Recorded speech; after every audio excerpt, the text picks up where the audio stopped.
Okay, so once several people have taken your test, they will then populate your spreadsheet. And in this spreadsheet, there are two sheets to this spreadsheet. The first sheet is the answer sheet, which we'll look at now. And then the next sheet is the score sheet, which is behind this, but we don't see that right now. So um, this is the spreadsheet that can be sorted. And if we look in this column C, you can see that it says, well, let's go over one more. You can see column A is the timestamp. That's when the person took the test. Column B is the username. That's the name that was signed in. Column C is the name put in on the question on the quiz. And then the next column is column D, which is the period, lists the period. And all the other columns after that show the quiz questions and the answers beneath that.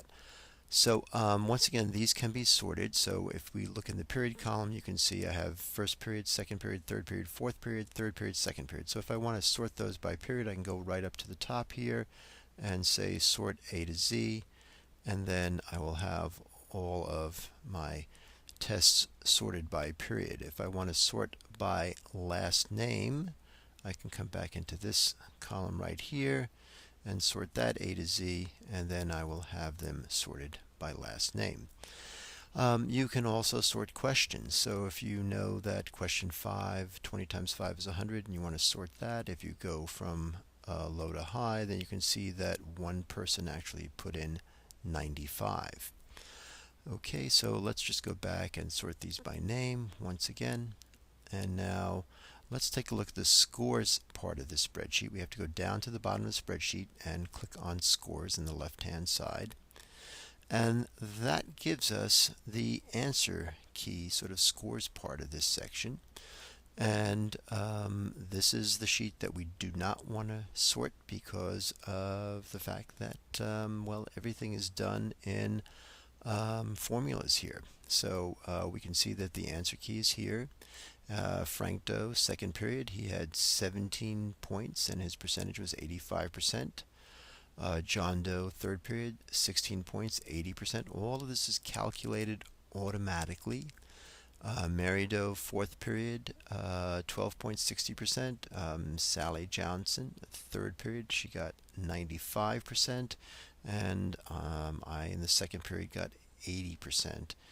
And you can see where the zeros lie, and the zeros are incorrect answers. And you get your percentages right there. And so that's how you can actually see the scores that your students have gotten. Now the next part is a visual part. If you want to sort of see how your students have done, you can go to the summary of responses, and this is sort of a nice way to get a real snapshot of how people have done on your test. And this tells you the number of students in the period that have taken the test: 2 from first period, 2 from second, 2 from third, and 1 from fourth, and you get percentages right next to that. If you have a multiple choice question, okay, it will show you the numbers of people who have chosen an answer. This was the first choice. One person chose that. The correct choice for 1 times 1 is 1 is this choice right here, and 86% of the students got that one right. 3 times 3 is 9, and that was the third choice over here too, and 57% of the students got that right. So that's the way multiple choice questions will go in. True false would be similar to that. If you have a fill-in, you'll actually just get the numbers here, so you can see that of all the people that took this test, question number 3, one person answered 3 and everyone else answered 16. So this is a very nice sort of visual way to get an understanding of how students have done on your test. And once again, if you choose a multiple choice or a true false format, you'll get a nice little pie chart that will help you see how students responded to your question and where they made correct choices and where they made incorrect choices.